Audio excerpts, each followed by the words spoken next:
Muy bien, así de esta manera continuamos en el portal informativo. 19 a 20 grados la temperatura máxima para el día de hoy. Estamos en el portal informativo y ya tenemos contacto hoy, una entrevista de lujo, ¿no? Vamos a dialogar con Enzo Completa, quien es justamente profesor, pero además es magíster. Se desempeña como profesor titular en la Cátedra de Doctrinas e Ideas Políticas, específicamente Doctrinas e Ideas Políticas 2 de la Universidad Nacional de Cuyo. Es un destacado académico de la región con un perfil orientado a la investigación, a la docencia y al análisis político. Tiene una formación académica muy importante porque él es doctor en Ciencias Políticas de la Universidad Nacional de Rosario, es máster en Ciencias Políticas y Sociología Flaxo y en este caso licenciado en Ciencias Políticas y Administración Pública de la Universidad Nacional de Cuyo. Una trayectoria docente impecable porque además de la Universidad Nacional de Cuyo ha sido profesor en la Maestría del Gobierno Local de la Universidad Nacional de Quilmes y ha realizado un trabajo muy importante participando como docente invitado en instituciones internacionales de la Universidad Autónoma de Madrid. Ha realizado un trabajo de investigación muy importante que tiene que ver, como bien mencionábamos, en las políticas públicas, gestión de residuos e inclusión social y gobiernos locales. Le vamos a dar la bienvenida, Enzo. Un gusto saludarlo para Radio Portal del Sol, para el 88.1. ¿Cómo estás? Buenos días. Mariela Neira te habla. Buenos días, Mariela. Muchísimas gracias por la invitación a participar de este hermoso programa. No, la verdad el agradecimiento es nuestro de poder tener esta posibilidad de dialogar con vos. Te hemos seguido de cerca, digo, a través de los medios, pero también a través de este proyecto de autonomía que sin lugar a dudas, bueno, mucha gente se pregunta de qué se trata y un poco hablar, ¿no? Para que vos puedas explicarle y dar tu opinión acerca de este concepto, ¿no? De qué se trata esta autonomía que justamente a muchos, y vos lo decías en una oportunidad, nos puede llegar a cambiar la vida, ¿no? Contanos un poquito de qué se trata. Bueno, es interesante la discusión porque en realidad la provincia de Mendoza, no solo este gobierno, todos los gobiernos desde el año 1994, hace ya 32 años que estamos en mora, estamos en falta en Mendoza con respecto a lo que se estableció en la reforma constitucional del 94. Y esto va así porque en ese momento se estableció que las provincias debían reconocer la autonomía municipal, o mejor dicho, asegurar la autonomía municipal en el territorio provincial, lo cual no se ha hecho, no se hizo. Nuestra Constitución es muy viejita, tiene más de 100 años. La Constitución de Mendoza, la última reforma integral es de 1916. Imagínense ese momento en la provincia, las mujeres no votaban, casi no había ningún auto circulando en la provincia. Entonces, es una constitución que fue avanzada en su momento, que reguló algunas instituciones muy importantes como el uso y la gestión del recurso hídrico, pero que en cuestiones municipales se ha ido quedando en el tiempo, y entonces hoy los municipios de Mendoza siguen gozando de una autonomía semiplena, para ser precisos en términos académicos o jurídicos. Semiplena. No tenemos autonomía plena, ninguno de los 18 municipios y departamentos tiene autonomía plena porque no se reconoce el orden institucional, ¿sí? Que implica para los municipios la posibilidad de dictar su carta orgánica, que no es ni más ni menos que una especie de constitución, de mini constitución, un sello, una identidad propia que cada comunidad le puede dar a su municipio o departamento. Y bueno, eso no se ha cumplido, es el caso también de Buenos Aires y hasta hace poquito, el año pasado, también de Santa Fe. Pero bueno, Santa Fe ya reformó su constitución y en este punto solo estarían quedando Mendoza y Buenos Aires. Y Mendoza, entre comillas, porque bueno, con este proyecto que ha elevado el gobierno provincial y la media sanción de diputados y la sanción definitiva del Senado, estaríamos saldando esa deuda histórica, aunque no de la mejor manera, entiendo yo, porque no estamos haciendo una reforma constitucional integral de todo el régimen local o municipal, sino simplemente una enmienda. Estamos modificando un solo artículo. Y ese es un problema, es una salida elegante, es lo que se puede hacer, entiendo, pero no ha quedado bien. Me parece que eso podríamos profundizarlo si se quiere enseguida, porque hay varios aspectos ahí a mejorar o a tener en cuenta, que por un lado habilitan la autonomía municipal, pero por el otro lado la están cercenando o limitando. ¿Cuáles serían estos aspectos de los cuales vos mencionabas como para tenerlos en cuenta un poco generalizando, digo, y hablando, para poner en claro el panorama, ¿no?, en el cual estamos? Sí, es muy interesante el comienzo de la discusión, porque uno diría, bueno, si estábamos con una deuda de hace 32 años, ¿qué pasó que entre abril y mayo de 2026 se logró aprobar una nueva ley, una ley de reforma de la Constitución? Bueno, pasó que San Rafael, hace poco, el año pasado, decidió sancionar una ordenanza convocando a la elección de convencionales constituyentes para dictar su carta orgánica, amparándose justamente en la Constitución Nacional, que habilita el artículo 123 a los municipios a ser autónomos de manera plena. Lo que pasa es que San Rafael lo hizo alegando que la provincia estaba en deuda, que se nos había demorado 32 años, y esto generó, y aún ha generado, un conflicto legal, porque el gobierno provincial ha impugnado el proceso autonomista de San Rafael y se está resolviendo en este momento en la Corte Suprema de Justicia de Mendoza. Y en paralelo, además de frenar la embestida autonomista de San Rafael, el gobierno presentó su anteproyecto de ley de reforma de la Constitución provincial, que, como yo les digo, es una enmienda al artículo 197. Ha quedado una redacción, en mi opinión, bastante confusa, excesivamente larga. Para que se den una idea, el nuevo artículo 197, tal y como ha quedado redactado, tiene de 8 párrafos que solo en uno de ellos se hace referencia a la autonomía municipal y luego en los otros 7 se la limita o se la condiciona.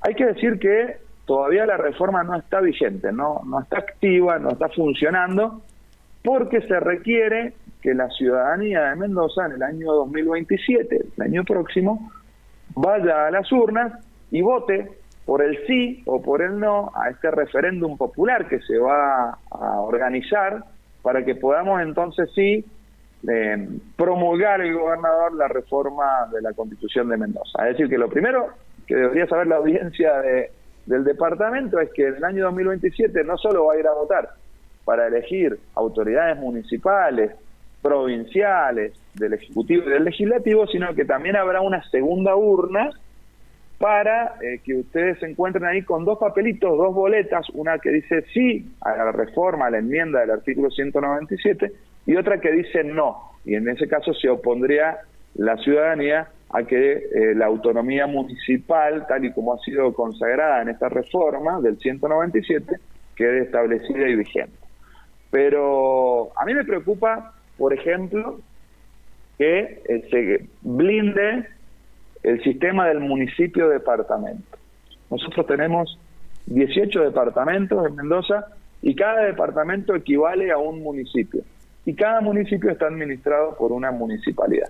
Esto en otras provincias ha sido modificado porque también se ha dado la posibilidad, en la medida en que se ha abierto la discusión y el debate sobre la autonomía, a que otras comunidades locales, algunos distritos alejados de las cabeceras departamentales, tengan también una autonomía de segundo grado, puedan elegir sus autoridades. No significa que se separen del municipio de La Paz, por ejemplo, pero sí que puedan elegir sus autoridades. Y no como sucede hoy, que quizá cada uno de los intendentes a dedo define un delegado o una delegada.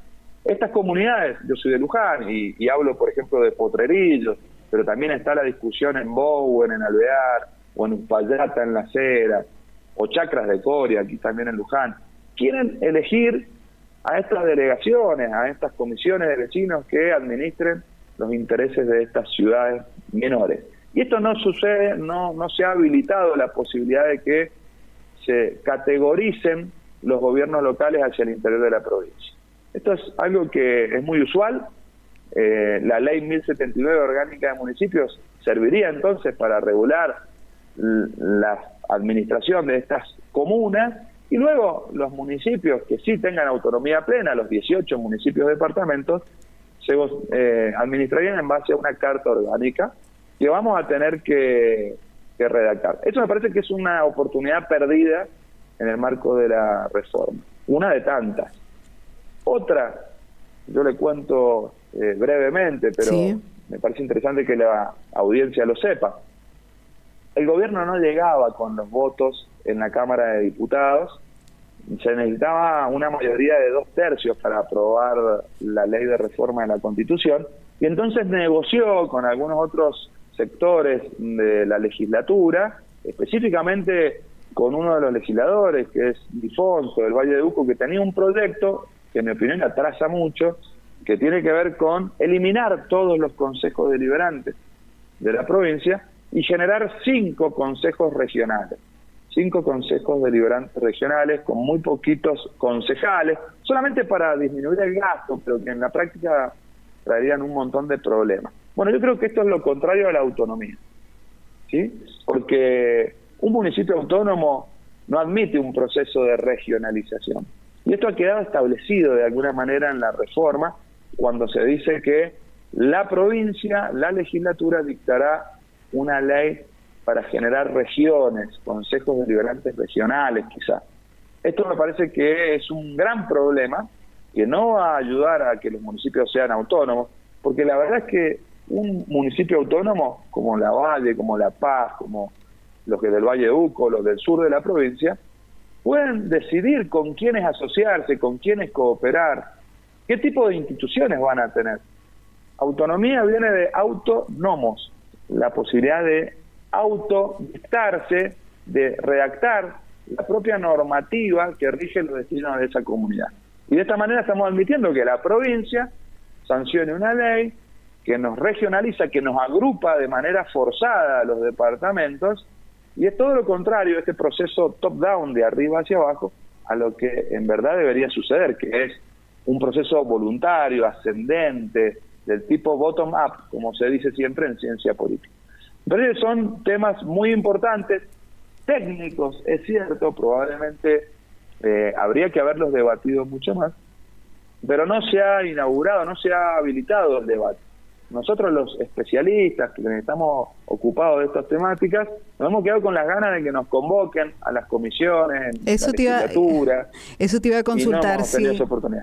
Si habías tenido la posibilidad de dialogar con alguna persona del ámbito político o quizás, bueno, con alguna otra persona para pedir asesoramiento, digo, por este tema, para justamente hablar sobre esta redacción de la Carta Orgánica de la cual vos mencionabas, y la que seguramente va también dejar en claro las realidades económicas, ¿no?, que tiene cada departamento. Vos lo mencionabas, cada uno tendrá sus puntos a tener en cuenta, determinar el accionar que se va a llevar adelante para poder redactar esta Carta Orgánica, ¿no? Me parece que es importantísimo que se llame a los especialistas, que se hable con ustedes para dialogar específicamente cuál sería el que le tocaría o le correspondería a cada departamento, ya con su correspondiente intendente, bueno, con todo su equipo. Mira, ¿no? La verdad es que no nos han llamado, no nos han convocado porque los tiempos han sido muy exiguos, no ha habido discusión. Simplemente el gobierno provincial ha aplicado sus mayorías legislativas y parlamentarias en cada una de las 2 cámaras para aprobar el proyecto de necesidad de reforma, y nos quedamos con las ganas de iniciar un debate serio como el que merece el departamento, cada uno de nuestros departamentos y la provincia. Es un proceso largo. Hoy la redacción de este artículo adolece de muchas falencias y vacíos, muchas oportunidades perdidas. El tema de la coparticipación, por ejemplo, me parece que tampoco ha sido trabajado. O, por ejemplo, garantizar que todos los departamentos de la provincia tengan representación en la legislatura. Eso es algo que podríamos haber establecido en este nuevo articulado de la Constitución y no se hizo. Entonces esto, por un lado, nos deja con un sabor amargo, nos deja con un dejo de tristeza, ¿sí?, de una oportunidad que ha pasado y que no la hemos podido aprovechar. Básicamente porque el gobierno quiso apurar la sanción de esta ley para también marcarle la cancha al departamento de San Rafael, que había iniciado un proceso autonomista, y que hoy todavía está ahí por resolverse en la Corte. Y que muchos rechazaron. El proceso es largo. Claro. Yo hoy quiero decir algo para que también lo sepa la audiencia. El proceso es largo. Hoy tenemos esta media sanción de diputados y del Senado, ya está la ley aprobada, el gobernador la promulgó, seguramente en estos días lo está haciendo, pero en el 2027 vamos a ir a votar por el sí o por el no. Si gana el no, bueno, volvemos a foja cero y esto sigue igual. Queda en la nada. Exacto. Si gana el sí, hay toda una discusión ahí a ver acerca de si tiene que ser mitad más uno de los votos válidos o mitad más uno de los electores, como dice la Constitución provincial. Pero supongamos que gana la mitad más uno de los electores o de los votantes en el 2027, recién habría que esperar a las elecciones del 2029 para que cada departamento convoque sus elecciones para elegir convencionales constituyentes. Y esos convencionales constituyentes electos en el 2029 van a dictar, van a sancionar la carta orgánica de cada uno de los departamentos. Es decir, que todavía quedan algunos años y esperamos, por supuesto, seguir discutiendo y analizando. Esto ya lo estamos haciendo, por ejemplo, en la Facultad de Ciencias Políticas y Sociales de la Universidad Nacional de Cuyo, en donde el lunes tenemos una actividad muy interesante que invito a la audiencia, si quieren acercarse y están por la ciudad y pueden participar. Vamos a trabajar, vamos a debatir el tema justamente de la autonomía, el proyecto ya aprobado de la autonomía municipal, y vamos a convocar a todos los estudiantes de la carrera de Ciencias Políticas para que puedan sacarse las dudas y también presentar sus ideas, sus demandas, porque esperamos que nuestros estudiantes también sean probablemente quienes nutran estas comisiones de convencionales constituyentes en cada uno de sus departamentos. ¿Por qué no? Deberían poder hacerlo, están en condiciones, están muy preparados, y estos espacios de debate, estos espacios de encuentro, sirven para esto, para que la universidad no simplemente analice en términos académicos estas cuestiones, sino forme cuadros dirigenciales que luego estén capacitados para dar una discusión seria, un debate serio en cada una de sus comunidades. ¿Qué le podemos decir, Enzo? Digo, porque vos hablabas de los estudiantes, ¿no?, que van a debatir esta ley, pero que seguramente la conocen. Pero aquel vecino, aquella vecina que va a ir a las urnas, como vos lo mencionabas, en el 2027, y se va a encontrar con esto. ¿Qué le podemos decir al vecino y a la vecina? ¿En qué le va a cambiar la vida y en qué lo va a beneficiar esta autonomía municipal que se puede llegar a dar? Bueno, yo creo que si esta vecino o vecino que nos escucha está enterándose por primera vez de este debate acerca de la autonomía y está escuchando de que la municipalidad va a convocar a vecinos del departamento para dictar una carta orgánica, y yo creo que es para quizá emocionarse un poquito, decir, bueno, qué bueno, probablemente como comunidad podamos discutir cuáles son las instituciones que mejor nos deberían representar. ¿Qué herramientas de participación deberíamos tener habilitadas en nuestro departamento?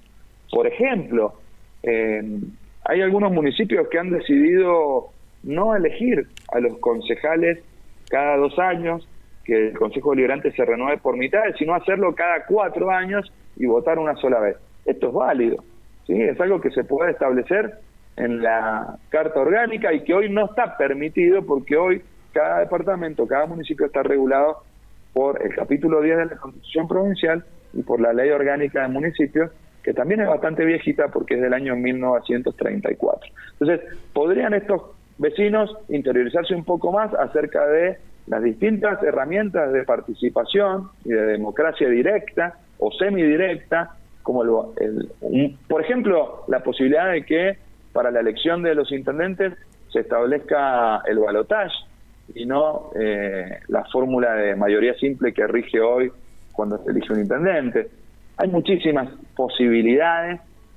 Hay municipios en el país que han definido la figura del viceintendente como una figura interesante o novedosa que a ellos les permite evitar los procesos de acefalía cuando un intendente se va del legislador o renuncia o está de viaje. Bueno, la verdad es que se abre un abanico de posibilidades muy interesantes para que las comunidades se piensen, se proyecten a futuro, teniendo en cuenta el presente y por supuesto el pasado, la tradición, la cultura que quieren conservar y que quieren mantener. Eso va a quedar plasmado en un texto que no es ni más ni menos, como les digo, que la Constitución municipal, y me parece que es una instancia única. Por primera vez se va a poder ejercer ese poder constituyente originario que hablaba en algún momento Emmanuel Sieyès allá en la época de la Revolución Francesa. Es la oportunidad para que la comunidad, la nación, la comunidad como entidad soberana del departamento, se dé esta carta magna local y le ponga su impronta. Y creo que ahí se va a poder diferenciar y va a poder encontrar quizás los motores de crecimiento y de desarrollo que hoy esta gente, esta comunidad está necesitando. Sin lugar a dudas, ¿no? Y en un momento tan difícil en el que estamos viviendo, en donde quizá nos preguntamos, ¿no? Porque muchos dirán, bueno, están hablando sobre una autonomía municipal, pero hoy por hoy nos preocupa la economía que hoy estamos teniendo. La verdad que mucha gente, yo me pongo a pensar, digo, está escuchando la entrevista y también quiere escuchar desde tu lugar, como una persona que a través de la trayectoria, la investigación, la formación académica, también puede llegar y hablar sobre este punto que nos da para reflexionar, pero también para sentarnos a la mesa y decir, bueno, somos parte, queremos ser protagonistas de esta historia, queremos formar parte de esta Carta Magna de la cual vos mencionás, pero también teniendo en cuenta estos puntos que son fundamentales, ¿no? Sí, esperemos que sea una gran posibilidad para la comunidad del departamento, para proyectarse, y yo entiendo, todos y todas estamos más preocupados por el bolsillo, por la microeconomía. Vemos un gobierno nacional que habla de la macro, y la verdad es que no vemos nosotros que el dinero, que el sueldo a los docentes, por ejemplo, nos alcance. Hemos marchado el día martes en todo el país por una ley de financiamiento universitario, porque verdaderamente la cosa está muy difícil. Tengo en mi cátedra un profesor que es ayudante de primera, que tiene un sueldo de 180.000 pesos, para que ustedes lo sepan, ¿no? 180.000 pesos gana un profesor, y que no se le vaya a ocurrir enfermarse, porque si tiene que ir al DAMSU, que es, digamos, nuestra obra social, digamos, entre comillas, probablemente después cobre 0 pesos, o tenga que hacer frente a un gasto por encima del sueldo. Le llega un bono de sueldo de 0 y un link de pago de lo que debe por haber ido al oculista, por ejemplo. Entonces esta es la situación de la universidad, esta es la situación de la sociedad, el dinero no alcanza, y entendemos que estas discusiones, estos debates quizás son a veces demasiado técnicos, interesan mucho a la política, a la ciencia política, y tal vez en el corto plazo no le cambie la vida a nadie hoy esta discusión. Sí espero que en el mediano plazo, cuando llegue el momento de que cada localidad convoque a sus convencionales constituyentes, sí se puede abrir un debate serio como el que no se dio a nivel provincial, sí se haga a nivel departamental, y entonces la sociedad, la comunidad local pueda encontrar allí, en esa instancia de diálogo, de debate, algunos acuerdos, algunos consensos que le permitan generar crecimiento y desarrollo sostenible, es decir, desarrollo no solo de las variables económicas, sino también de un desarrollo que impacte de manera favorable en la calidad de vida de las personas. Los números, las cuentas del Estado, hoy que tanto se habla del déficit fiscal, del superávit fiscal, los números también tienen que cerrar, pero tienen que cerrar con la gente siempre adentro, con inclusión. Creo que la autonomía es una deuda de la provincia, una deuda del gobierno provincial, desde hace 32 años, se está saldando, no de la mejor manera, esto hay que decirlo. Yo soy muy crítico, creo que la enmienda es un mamarracho jurídico, pero estoy a favor de reconocer la autonomía municipal. Espero que podamos seguir debatiendo, que podamos encontrar instancias de diálogo, y por supuesto si en algún momento se genera algún debate por el departamento, por el por donde sea, yo estaré a disposición para realizar mi participación y mi aporte, porque creo que esto no es una discusión terminada, está empezando. Muy bien, Enzo. Bueno, se nos ha terminado el tiempo, estaríamos horas y horas hablando de este tema, da para hablar, para debatir. Dios quiera, ¿no?, que se dé esa posibilidad de poder estar o en la región o en la zona o en el departamento para seguir hablando sobre este tema. Agradecerte enormemente a través de la radio Portal del Sol, a través del equipo del portal informativo del 88.1 Portal del Sol, así que muchísimas gracias, que tengas buen día y bueno, seguiremos dialogando sobre estos temas tan importantes para toda la comunidad, ¿no? Muchísimas gracias. Muchísimas gracias a toda la audiencia de Portal del Sol y a disposición cuando quieran charlar de este u otro tema. Gracias. Muy bien, así lo escuchamos. Enzo completa que nos hablaba un destacado académico de la región con un perfil orientado a la investigación, la docencia y el análisis político, aquí en la radio, en la Portal del Sol, hablando de temas importantísimos, ¿no? Tenemos la pausa y ya continuamos con más.